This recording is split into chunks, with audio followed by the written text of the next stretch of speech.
اعوذ باللہ السمیع العلیم من الشیطان اللعین الرجیم بسم اللہ الرحمن الرحیم الحمد للہ رب العالمین والصلاة والسلام علی سیدنا و نبینا و شفیعنا بالقاسم محمد و آلہ الطیبین الطاہرین المعصومین ولعنۃ اللہ علی اعدائہم اجمعین من یومنا ھذا الی یوم الدین اما بعد فقد قال اللہ سبحانہ تبارک و تعالی فی کتابہ المبین وہو اصدق الصادقین بسم اللہ الرحمن الرحیم ان الدین عند اللہ الاسلام۔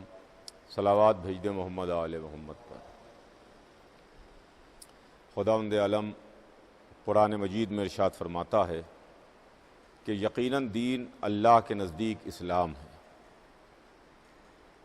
اسلام ایک دین ہے، اسلام ایک مذہب ہے، اسلام ایک اللہ کا پیغام ہے، اور جو دین، جو پیغام، جو مذہب 1,24,000 کے ذریعے سے اللہ نے ہم تک پہنچایا، اور اس پیغام کو اللہ نے 1,24,000 کے ذریعے سے ہمارے درمیان بھیجا۔ عزیزان گرامی، اس سلسلے میں کل میں نے اپنی بات کا آغاز کیا تھا۔ کل گفتگو کا سلسلہ شروع ہوا، اور کل کی گفتگو ہمارے اور آپ کے درمیان ایک تمہیدی گفتگو تھی۔ میں نے کل آپ کی خدمت میں عرض کیا تھا کہ آج سے انشاءاللہ سلسلہ بیان آگے بڑھے گا اور بیان کا سلسلہ شروع ہوگا، لیکن آغاز بیان سے پہلے میں پھر ایک مرتبہ آپ تمام حضرات سے، تمام سننے والوں سے، تمام عزاداروں سے یہ گزارش کر دوں کہ دیکھیے، ہمیں اپنے گھروں میں محرم منانا ہے۔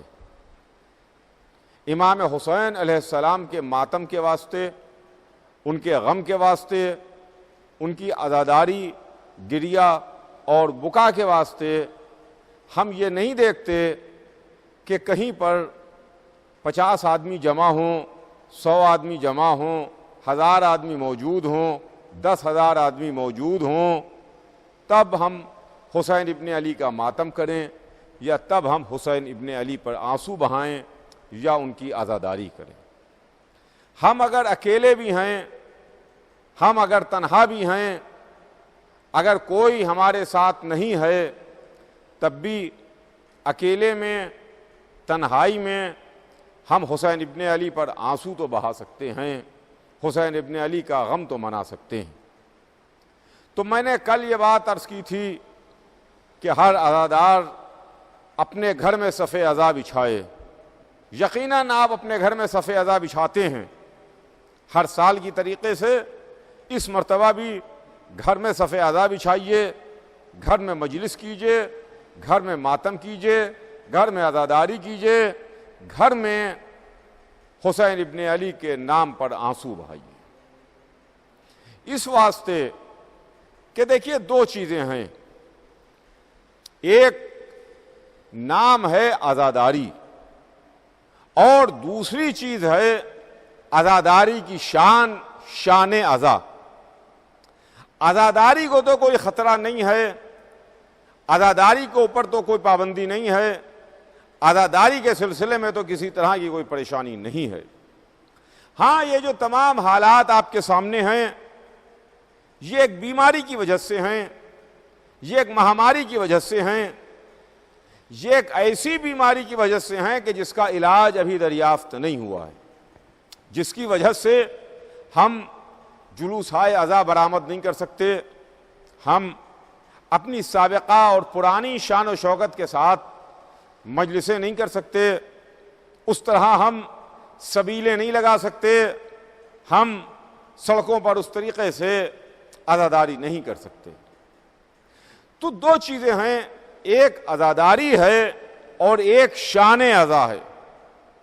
تو یہ ہم جو ماحول ہے، یہ جو حالات ہیں، یہ جو آپ کے سامنے پورے معاملات ہیں، اس سے شان عزا کے لیے تو پریشانی ہے، مگر عزاداری میں تو کوئی پریشانی نہیں ہے۔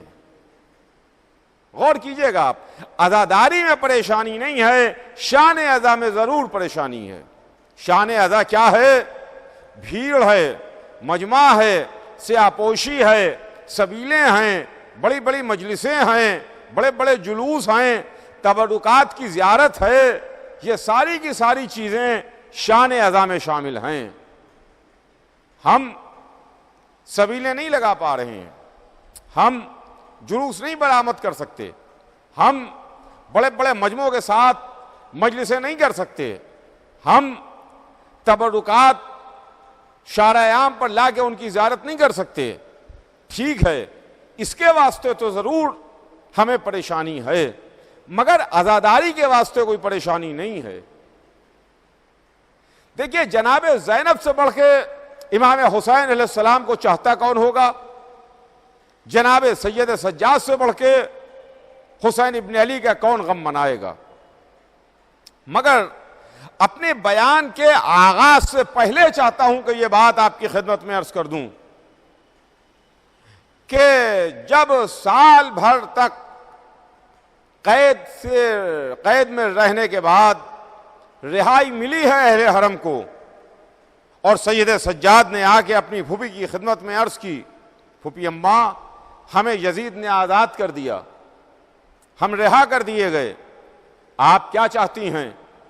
آپ کی کیا مرضی ہے؟ تو جناب زینب نے فرمایا تھا، میرے لال ابھی میں نے اپنے بھائی پر آنسو نہیں بہائے، اپنے بھائی کا ماتم نہیں کیا ہے، یزید سے کہہ دو کہ ایک مکان خالی کرا دے، اس مکان میں ہم اپنے بھائی پر ماتم کریں گے۔ آپ سچ بتائیے، میری بات کا آپ جواب دیجئے کہ کیا جناب زینب سال بھر میں اپنے بھائی پر روئی نہ ہوں گی؟ قید خانے کی اندھیری راتوں میں جناب زینب نے آنسو نہیں بہائے ہوں گے؟ قید خانے میں جب بچے آرام کر جاتے ہوں گے، اس وقت کیا جناب زینب اپنے بھائیوں کو، اپنے بھتیجوں کو، اپنے بیٹوں کو، اپنے افراد خاندان کو یاد کر کے روتی نہ ہوں گی؟ یاد کر کے ان پر آنسو نہ بہاتی ہوں گی؟ مگر رہائی ملنے کے بعد جناب زینب نے خواہش کی کہ میرے لال یزید سے کہہ دو کہ ایک مکان خالی کرائے۔ یہ کیا ہے؟ مکان کا خالی کرانا کیا ہے؟ یہ مکان کا خالی کرانا ہی عزاداری کی بنیاد رکھنا ہے، اور جو شان عزا ہے۔ مکان خالی ہوا، جناب زینب تشریف لائیں، سیدانیہ تشریف لائیں، 7 دن تک شام میں عزاداری ہوئی ہے، 7 دن شام میں گریہ و بکا ہوا، 7 دن شام میں ماتم ہوا۔ شام کی عورتیں سیاہ لباس پہن کے جناب زینب کی خدمت میں آتی تھیں، اور جناب زینب مصائب کربلا بیان کرتی تھیں، مصائب حسین بیان کرتی تھیں۔ تو عزیزان گرامی، یہ دو چیزیں ہیں، ایک عزاداری ہے، ایک شان عزا ہے۔ عزاداری کو خطرہ نہیں ہے، ہم اپنے گھر میں بیٹھ کے، اکیلے میں بیٹھ کے، تنہائی میں بیٹھ کے حسین ابن علی کی عزاداری کر سکتے ہیں۔ تو ہم زیادہ سے زیادہ عزاداری کریں، زیادہ سے زیادہ حسین ابن علی پر آنسو بہائیں، زیادہ سے زیادہ حسین ابن علی کا غم منائیں، تاکہ بی بی ہم سے راضی ہو جائیں، حسین کی مادر گرامی ہم سے خوش ہو جائیں۔ تو یہ میسج اور یہ پیغام مجھے ابتدا میں آپ کی خدمت میں عرض کرنا تھا، جو میں نے آپ تک پہنچایا۔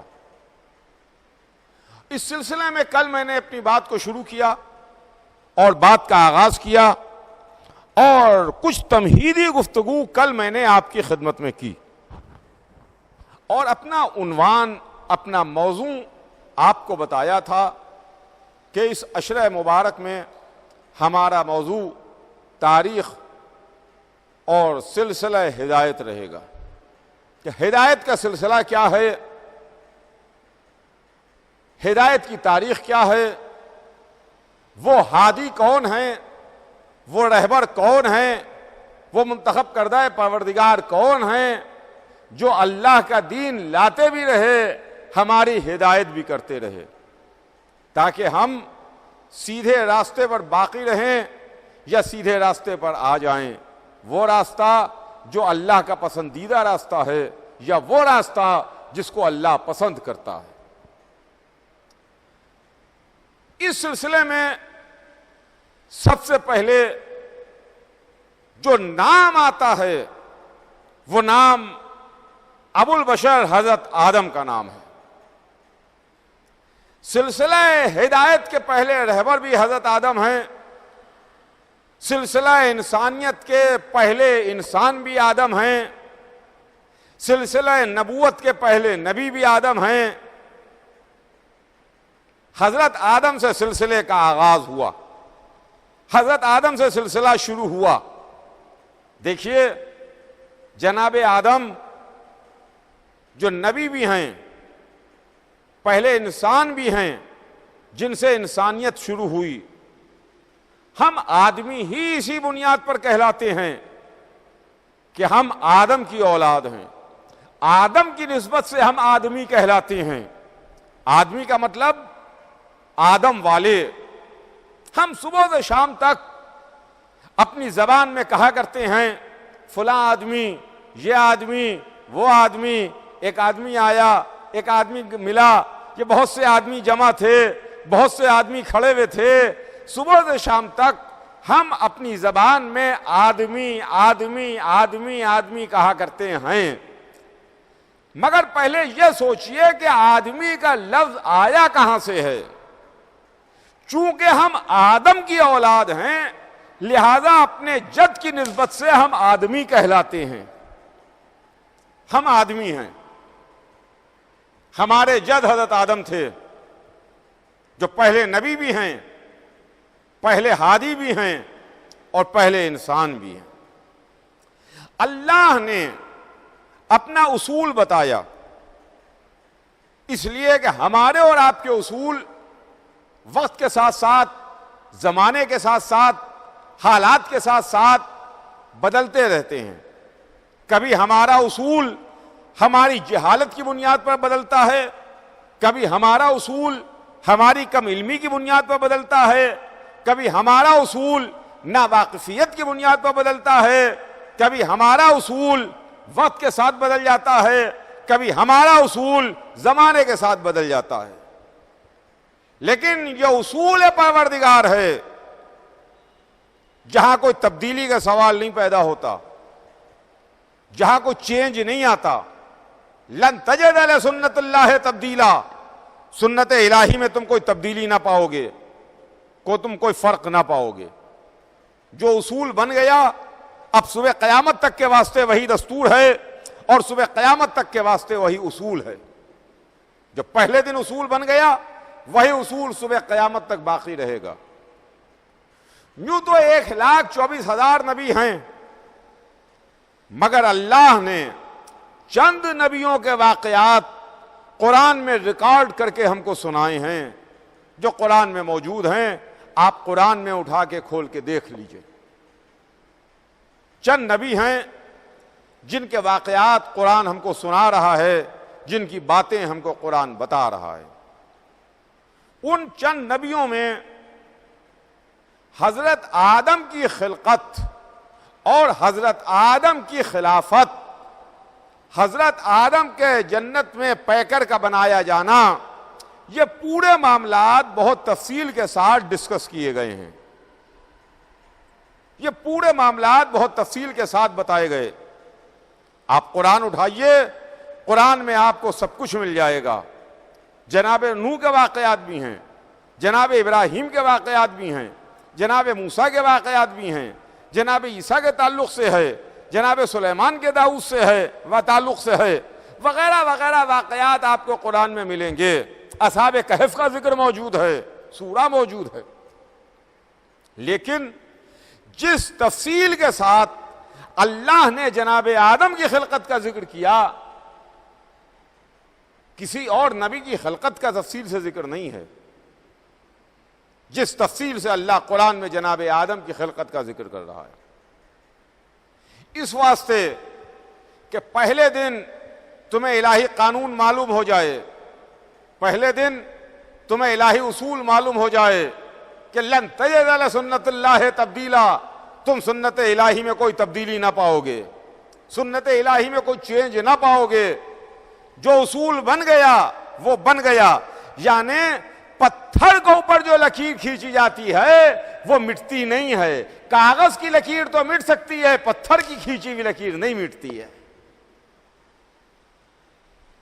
قرآن میں حضرت آدم کی خلقت کا ذکر تفصیل سے موجود ہے۔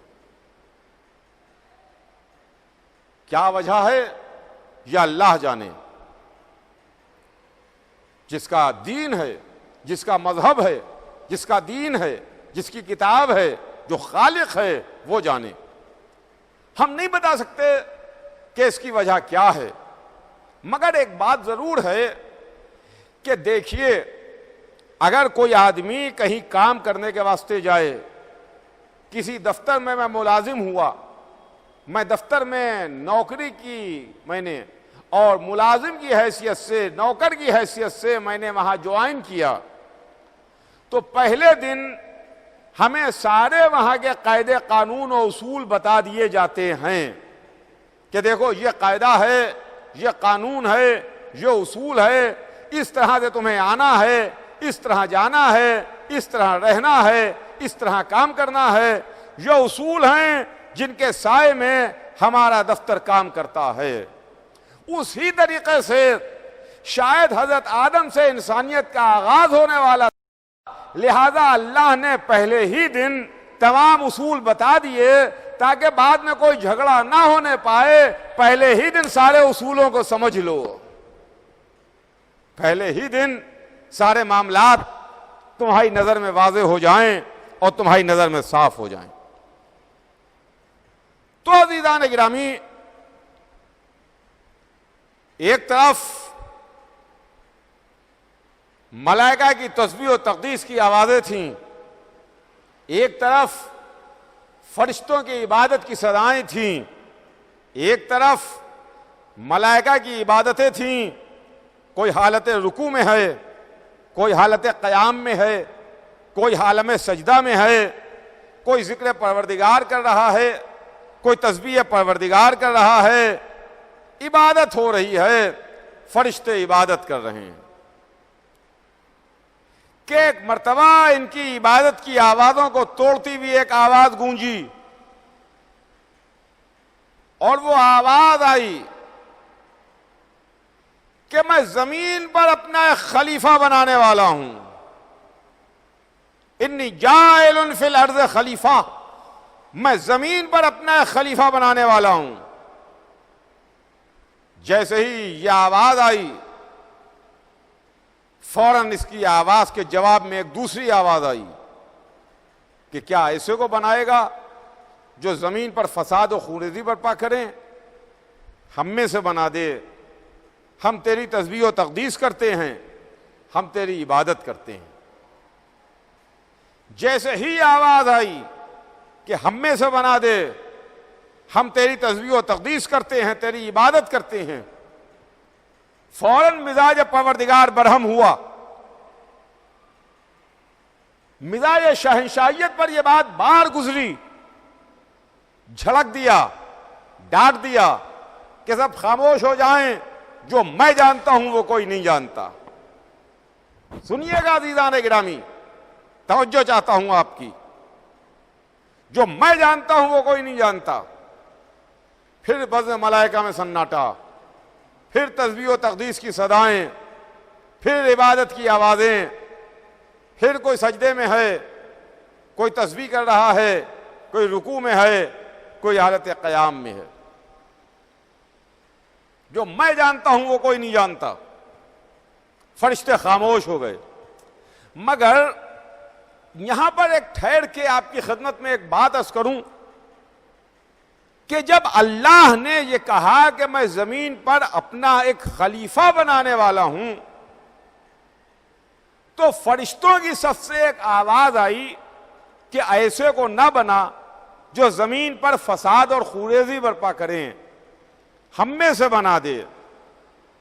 اور اس کے بعد انہوں نے اپنی کوالیفیکیشن بتائی۔ وہ کہتے ہیں کہ ہم تو تیری تسبیح و تقدیس کرتے ہیں، ہم تیری عبادت کرتے ہیں، مگر اللہ نے ان عبادت کرنے والے فرشتوں کی ایک نہ سنی، ان کی اپلیکیشن کو کنسیڈر ہی نہیں کیا گیا، ان کی درخواست پر غور ہی نہیں کیا گیا۔ انہوں نے کہا کہ ہم تیری تسبیح و تقدیس کرتے ہیں، تیری عبادت کرتے ہیں، ہم میں سے بنا دے۔ ان کا اپلیکیشن تمہاری ریجیکٹ ہو گئی، تمہاری درخواست خارج کر دی گئی، نہ اس پر غور نہیں ہوگا۔ مگر چلیے اپلیکیشن درخواست خارج ہوئی فرشتوں کی، مگر فرشتوں کے دل کی بات تو پتہ چلی، فرشتوں کے دل کی بات تو پتہ چلی کہ جب قدرت کی طرف سے آواز آئی کہ میں زمین پر اپنا ایک خلیفہ بنانے والا ہوں، تو ان کے دل میں یہ خیال آیا، یہ تمنا بیدار ہوئی کہ ہم میں سے بنا دے۔ اس کا مطلب یہ ہے کہ خلافت الہی، توجہ چاہوں گا عزیزان گرامی، خلافت الہی کوئی اتنی عظیم چیز ہے کہ معصوم ملائکہ کے دل میں بھی اس کی خواہش پیدا ہو جاتی ہے، معصوم ملائکہ کے دل میں بھی تمنا بیدار ہوتی ہے، مگر اس اپلیکیشن کو خارج کر دیا گیا، اس کو ریجیکٹ کر دیا گیا۔ کیا سب خاموش ہو جائیں؟ جو میں جانتا ہوں وہ کوئی نہیں جانتا، جو میں جانتا ہوں وہ کوئی نہیں جانتا۔ تو اب توجہ کے قابل بات یہ ہے کہ وہ خالق، وہ معبود، وہ اللہ جو عبادت کرنے والے معصوم فرشتوں کو خلافت الہی کے قابل نہیں سمجھتا، وہ بت پرستی کرنے والے انسانوں کو کیا سمجھے گا؟ وہ بت پرستی کرنے والے انسانوں کو خلافت کے قابل کیا سمجھے گا؟ سب خاموش ہو گئے، سب چپ ہو گئے۔ ادھر فرشتوں کو حکم دیا گیا، جاؤ جا کے مٹی لے کے آؤ، مٹی لے کے آؤ۔ کہاں سے؟ ارض سے۔ میں زمین پر اپنا خلیفہ بنانے والا ہوں، انی جاعل فی الارض خلیفہ، میں زمین پر اپنا خلیفہ بنانے والا ہوں۔ کہاں سے مٹی لاؤ؟ اس زمین سے لے کے آؤ جہاں ہم اور آپ رہتے ہیں، جہاں ہم اور آپ بیٹھے ہوئے ہیں، اس زمین سے مٹی لے کے آؤ۔ اللہ کی نظر انتخاب اس زمین پر پڑی، زمین سے فرشتے مٹی لے کے گئے۔ اب اللہ نے پوری کائنات میں اس زمین ہی کو کیوں منتخب کیا؟ یہ بھی غور کرنے کی بات ہے عزیزان گرامی۔ اس زمین کا انتخاب کیوں ہوا؟ اس زمین کو کیوں چنا گیا؟ اسی زمین کو جس میں ہم اور آپ رہتے ہیں۔ آج کی سائنس نے، آج کے علم فلکیات نے، آج کے علم نے اس بات کو ثابت کیا ہے کہ ہزاروں نہیں لاکھوں کی تعداد میں ستارے اور سیارے موجود ہیں، گیلیکسیز موجود ہیں، اور اس کے بعد مختلف سیاروں میں، مختلف پلینٹس کے اوپر آبادی بھی ہے۔ ابھی ہمارا علم اتنا آگے نہیں بڑھا، مگر کچھ انڈیکیشن، کچھ ذرا سے انڈیکیشن ضرور حاصل ہو رہے ہیں ہمیں، اور ہمیں ضرور مل رہے ہیں کہ اور دوسرے سیاروں پر بھی آبادی ہے، آبادی ہے۔ اب کون رہتا ہے، کس فضا قطع کے رہتے ہیں، کیسے لوگ ہیں، کیا ہے، یہ تو علم جب ہمارا آگے بڑھے گا تب ہمیں پتہ چلے گا۔ ابھی تو اس میدان میں ہمارا علم بہت پیچھے ہے، مگر ہمیں ایک معصوم کی حدیث سے روشنی مل رہی ہے، معصوم کی حدیث سے ہم کو روشنی ملتی ہے۔ ایک موقع پر ہمارے چھٹے امام جعفر صادق علیہ السلام نے ارشاد فرمایا کہ الف الف عالم و الف الف آدم وانا حجت فی الجمیع۔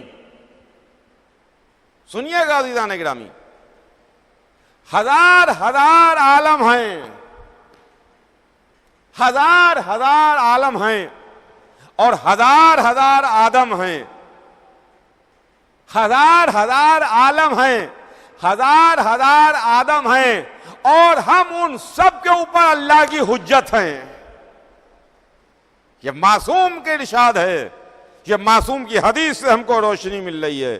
ادھر معصوم نے آج سے لگ بھگ 1300 برس پہلے ارشاد فرمایا، اور اس کے بعد آج کی سائنس ہم کو یہ انڈیکیشن دے رہی ہے، ہم کو ایسے اشارے دے رہی ہے کہ دوسرے سیاروں کے اوپر بھی آبادی ہے۔ تو عزیزان گرامی، میں بات کیا آپ کی خدمت میں عرض کر رہا تھا، اس زمین کو اللہ نے منتخب کیا، انی جاعل فی الارض خلیفہ، میں زمین پر اپنا خلیفہ بنانے والا ہوں۔ اس زمین کو اللہ نے کیوں منتخب کیا، اس عرض کو کیوں منتخب کیا، یہ تو اللہ کی مرضی اور اللہ کی مصلحت ہے، اللہ جانے، اس میں ہمیں کوئی بولنے کا اختیار نہیں ہے۔ جو چیز ہمیں معلوم نہیں ہے، جو چیز ہمیں بتائی نہیں گئی ہے، ہم اس کے بارے میں کچھ آپ کو نہیں بتا سکتے، اس کے بارے میں ہم روشنی نہیں ڈال سکتے۔ جہاں پر قرآن خاموش ہے، جہاں پر رسول نے ہمیں نہیں بتایا، وہاں پر ہم کیسے بتا دیں؟ لیکن ایک بات ضرور ہے، ایک بات ضرور ہے کہ نگاہ پروردگار اس زمین پر کیوں پڑی؟ جو اللہ نے اس زمین کو منتخب کیا کہ یہاں پر ہادی بھیجے، یہاں رہبر بھیجے، یہاں پر اپنا خلیفہ منتخب کر کے بھیجے۔ آپ کو ایک بات معلوم ہے نا کہ اس زمین کو کہتے کیا ہیں؟ زمین کا ایک نام کیا ہے؟ اس زمین کا ایک نام تراب بھی ہے۔ تراب، خاک، مٹی، اس کو تراب کہتے ہیں۔ اب میرے دل میں آتا ہے کہ شاید ہو سکتا ہے کہ اس کی وجہ یہ ہو کہ چونکہ تراب کا رشتہ ابو تراب سے ہے، لہذا نگاہ انتخاب پروردگار اس تراب پر پڑی، اس زمین پر پڑی، جو اللہ نے اس کو اس قابل بنا دیا کہ اپنا خلیفہ اس زمین کے اوپر بھیج رہا ہے۔ یہ ہے عزیزان گرامی منزل، انی جاعل فی الارض خلیفہ، میں زمین پر اپنا ایک خلیفہ بھیجنے والا ہوں، بنانے والا ہوں۔ فرشتوں کو بھیجا، کہا جاؤ جا کے مٹی لے کے آؤ، مٹی لے کے آؤ۔ فرشتے عبادت کر رہے تھے، ما خلق الجن والانس الا لیعبدون، ہم نے جن انس کو نہیں پیدا کیا مگر اس واسطے کہ وہ ہماری عبادت کریں۔ عبادت چھوڑی، مٹی لینے کے لیے آئے، یہاں سے مٹی لے کے جنت میں گئے، اور جنت میں جناب آدم کا پیکر بنا۔ حضرت آدم کے پیکر کو اللہ نے جنت میں بنایا۔ میں کیا ہاتھ جوڑ کے اللہ کی سرکار میں عرض کروں کہ معبود پالنے والے، اے خالق، اے مالک، یا اللہ، تیری کائنات تو ہی نے خلق کی، تو کائنات کا مالک ہے، تو کائنات کا حاکم ہے، تو کائنات کا خالق ہے، پالنے والے، تو ہر جگہ خلق کرنے پر قدرت رکھتا ہے، چاہے تو زمین پر خلق کرے چاہے جنت میں خلق کرے، کہیں خلق کر دے، ہر جگہ تو ہی تو ہے۔ مگر ایک بات میں ذرا سی ہماری کچھ اپنے گناہگار بندوں کی بھی سن لے۔ اور ہماری بات کو بھی کنسیڈر کر لے. ہماری کیا بات یہ ہے, ہمارا ہاتھ جوڑ کے تیری سرکار میں کہنا ہے کہ پالنے والے تجھے زمین کے واسطے بنانا ہے, جس کا اعلان تو پہلے کر چکا, تو زمین پر بنا دے. یہ بڑا لمبا پروسیجر ہوگا کہ یہاں سے مٹی جنت میں جائے, جنت میں پیکر بنے, اور اس کے بعد آدم جنت میں بن کے زمین پر آئیں, یہاں آئیں. یہ بڑا لمبا پروسیجر ہوگا کہ فرشتے یہاں سے مٹی لے کے وہاں جائیں, وہاں مٹی گوندھی جائے, وہاں پیکر بنایا جائے, وہاں پیکر کو درست کیا جائے, وہاں روح پھونکی جائے. یہ سارے کے سارے معاملات جنت میں ہوں گے. تجھے یہاں کے واسطے بنانا ہے تو تو یہیں بنا دے, وہاں بنا کے نہ بھیج. اور دوسری بات یہ ہے کہ معبود پالنے والے جب فرشتے اپنی نظروں کے سامنے بنتے ہوئے دیکھیں گے, اپنی نگاہوں کے سامنے دیکھیں گے کہ یہ خود مٹی لے کے آ رہے ہیں, مٹی گوندھی جا رہی ہے, پیکر بن رہا ہے, بن کے تیار ہوا, اور اس کے بعد تو نے روح پھونکی, تو ہو سکتا ہے کہ فرشتوں کی نگاہ میں ان کی عظمت اور ان کے مرتبے میں کچھ کمی پیدا ہو جائے. اس لیے کہ انہوں نے تو سب شرکت کی ہے, مٹی لے کر کے آئے ہیں, ان کے سامنے جنت میں سارے معاملات ہو رہے ہیں, تو ہو سکتا ہے کہ کچھ ان کی نگاہ میں عظمت میں کچھ کمی واقع ہو جائے. لہذا پالنے والے تو زمین کے اوپر بنانا ہے تو زمین ہی کے اوپر بنا کے بھیج دے, وہاں جنت سے نہ بھیج. شاید جواب پروردگار آئے, توجہ چاہوں گا عزیزان گرامی, شاید جواب پروردگار آئے کہ مجھے اچھا مشورہ دے رہے ہو, پہلے ہی دن سارے اصول معین ہو رہے ہیں, پہلے ہی دن سارے قانون لکھے جا رہے ہیں, پہلے ہی دن سارے معاملات طے کیے جا رہے ہیں, پہلے ہی دن یہ معاملہ طے ہو جائے گا کہ دنیا کا خلیفہ دنیا میں نہیں بنے گا بلکہ جنت سے بن کے آئے گا, وہاں سے بن کے یہاں آئے گا, یہاں نہیں بنے گا. اب یہیں پر میں ایک بات کی اور وضاحت کرتا چلوں اور ایک بات کو اور کلیریفائی کر دوں. وہ بات یہ ہے کہ اکثر لوگ کہتے ہیں کہ اللہ نے حضرت آدم کو جنت سے نکال دیا, تو یہ بڑی توہین ہے نبی کی شان میں, اور یہ بڑی گستاخی ہے حضرت آدم کی شان میں. یہ بات نہیں کرنا چاہیے. ہمارے جد ہیں حضرت آدم. یہ کیسے ممکن ہے کہ ہم اپنے جد کی شان میں اس زبان کا استعمال کریں, ان لفظوں کا استعمال کریں جو لفظیں, جو زبان ان کی شان پر زیب نہیں دیتی ہے.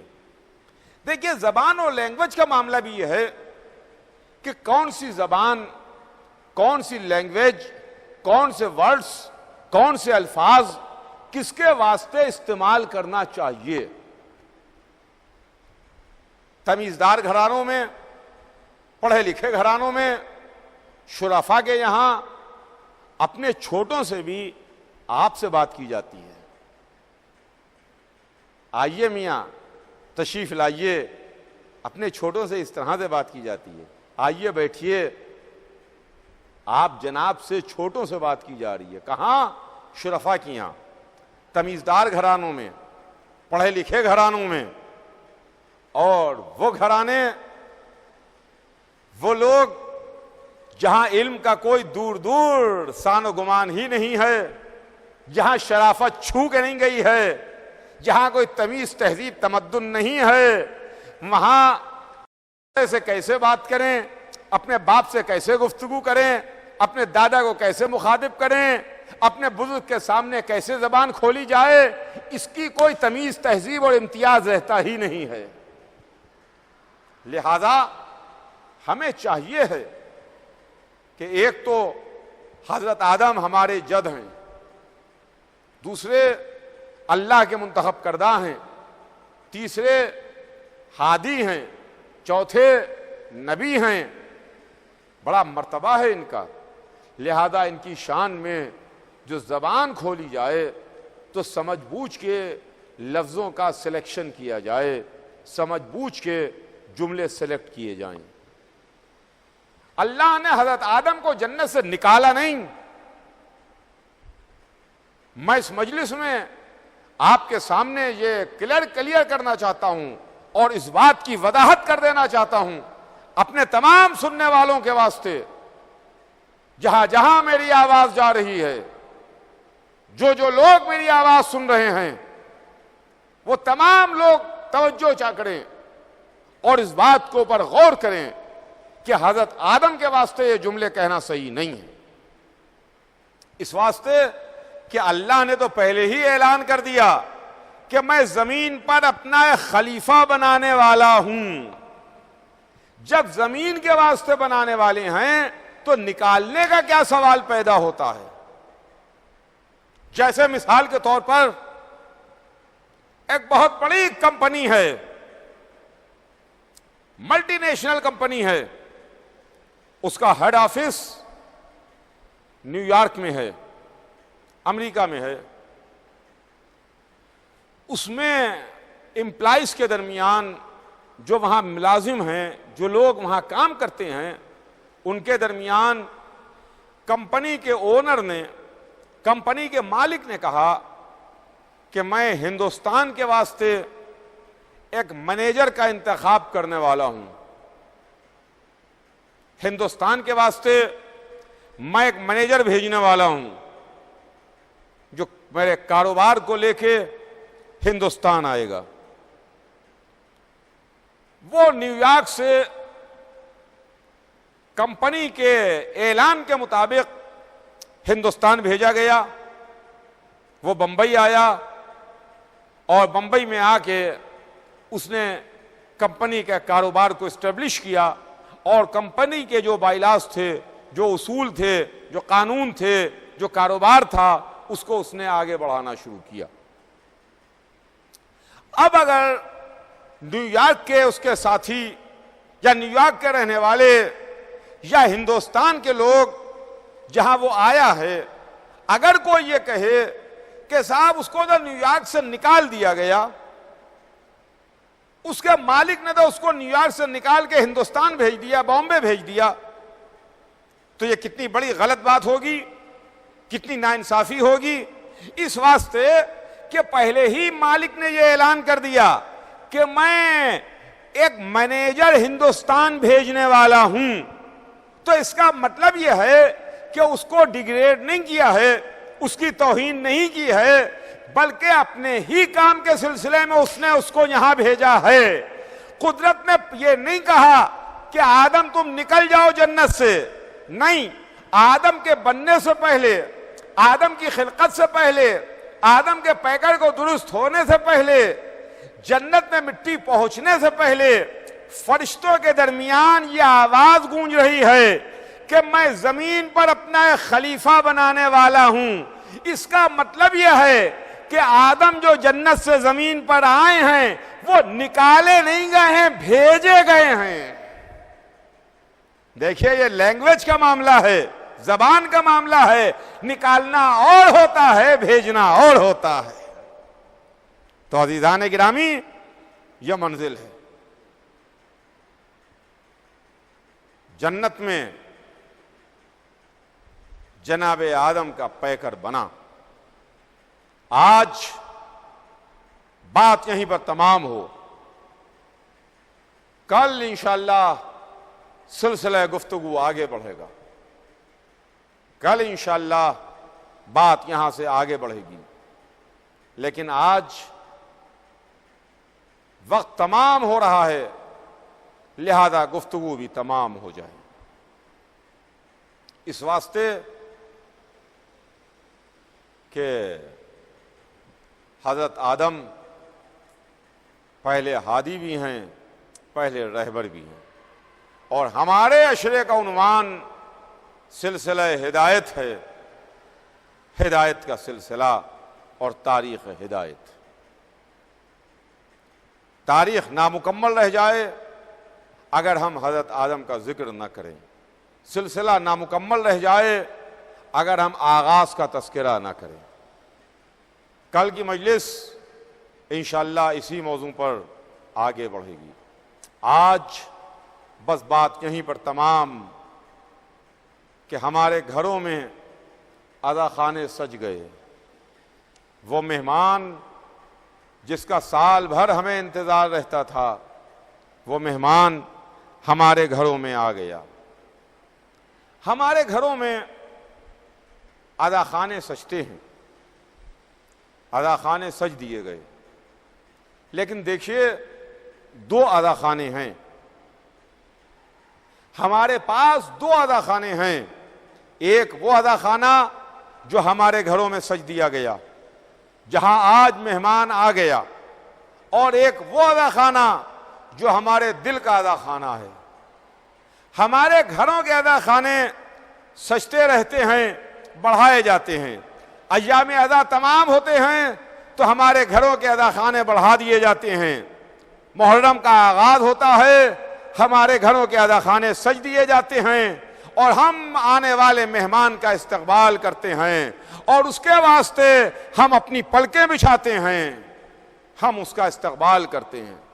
لیکن وہ عزا خانہ جو ہمارے دلوں کا عزا خانہ ہے، وہ عزا خانہ کبھی بڑھتا نہیں ہے، وہ عزا خانہ کبھی سنسان نہیں ہوتا۔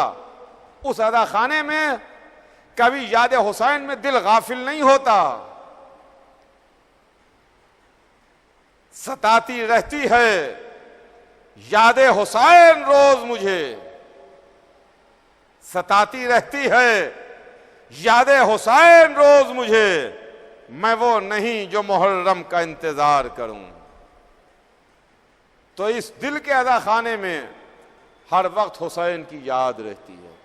یہی تو وجہ ہے کہ جب ہمارے گھر سے کوئی میت اٹھتی ہے تو اس وقت بھی ہم ماتم کرتے ہیں، اور جب ہمارے یہاں کوئی دولہا بنتا ہے، کسی کے صحرا باندھا جاتا ہے، اس وقت بھی ہم یا حسین کرتے ہیں۔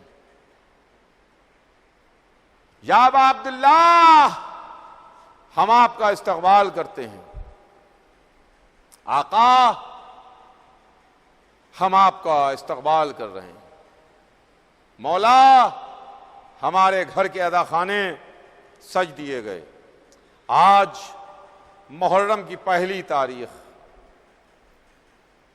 کل محرم کا چاند فلک پر نمودار ہوا۔ کل میں نے آپ کی خدمت میں عرض کیا تھا کہ جب محرم کا چاند فلک پر نمودار ہوا تو جناب دیبل خزائی امام رضا علیہ السلام کی خدمت میں حاضر ہوئے، اور انہوں نے آ کے مرثیہ پڑھا۔ کل پہلی رات تھی، چاند رات تھی۔ آج پہلی کا دن گزر گیا، دوسری رات آ گئی، ہم استقبال کر رہے ہیں۔ ہمارے گھروں میں مہمان آ رہے ہیں۔ ہمارے گھروں میں کون کون آ رہا ہے؟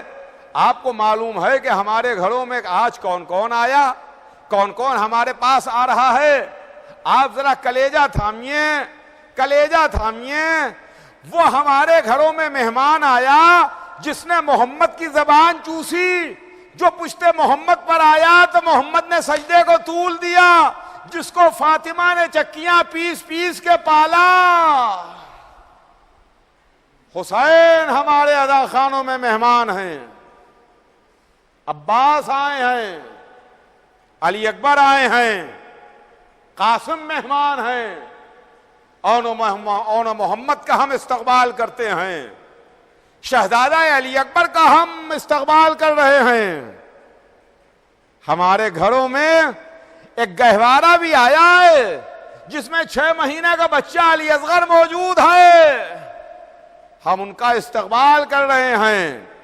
ہم کربلا کے شہداء کا استقبال کر رہے ہیں۔ ایک کربلا کے شہیدوں، ہم آپ کے استقبال کے واسطے حاضر ہیں۔ عزیزان گرامی، یہ کربلا کے مہمان آج دوسری رات آ گئی۔ دوسری رات ہم حسین ابن علی کے کربلا میں وارد ہونے کے مصائب بیان کرتے ہیں۔ تاریخ لکھتی ہے کہ حسین ابن علی مکے سے چلے. حسین کو لوگوں نے روکا. جب حسین سے سوال کیا کہ آقا کہاں کا ارادہ ہے، تو حسین نے جواب دیا کہ میں سرزمین عراق کی جانب جا رہا ہوں. لوگوں نے منع کیا کہ آقا عراق نہ جائیے، عراق نہ جائیے. لیکن حسین نے کہا کہ نہیں، اسی زمین کا ہم سے وعدہ کیا گیا ہے، اسی زمین کا وعدہ کیا گیا ہے، اسی زمین کے اوپر جا کے محمد کا نواسا اپنے نانا کے دین کو صبح قیامت تک کے واسطے نئی زندگی دے گا. حسین چلے. راستے میں ہڑ کا رسالہ ملا، راستے میں ہڑ کا لشکر ملا جو پیاسا تھا، جس کی جانوروں کی زبانیں ان کے دہنوں سے باہر نکل آئی تھیں. حسین نے ہڑ کے رسالے کو سیراب کیا، یہاں تک کہ جب جانور بھی اپنے سامنے اپنا منہ پانی سے ہٹا لیتے تھے تو ان جانوروں کے سامنے سے پانی ہٹایا جاتا تھا. اور اس کے بعد چلتے چلتے چلتے چلتے یہ قافلہ، یہ لشکر، یہ کارواں ایک جگہ پر آ کے رکا.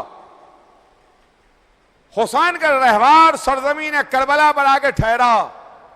حسین نے چاہا کہ رہوار آگے بڑھے، رہوار آگے نہ بڑھا. حسین نے دوسرا رہوار بدلا، اس رہوار نے قدم آگے نہ بڑھایا.